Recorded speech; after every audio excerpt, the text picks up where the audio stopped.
Al-Quran utuh meski tas hangus ikut terbakar di speedboat Beni Laos, pemilik usai sholat zuhur.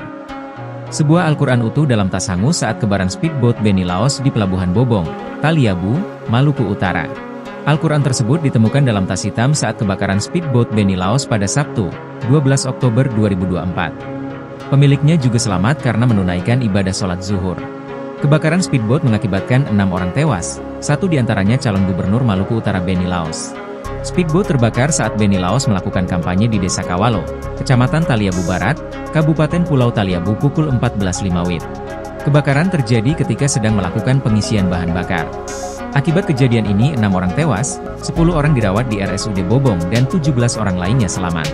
Akun TikTok Malhalut bercerita soal temuan Al-Quran yang tetap utuh dalam tas yang hangus saat kebakaran speedboat Beni Laos. Al-Quran ditemukan dalam tas hitam.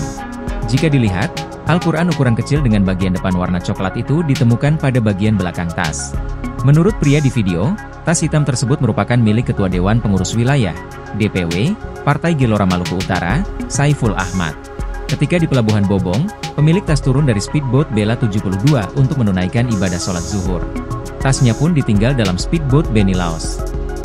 Dan menurutnya, kebakaran terjadi saat pemiliknya beberapa langkah hendak naik ke speedboat Beni Laos.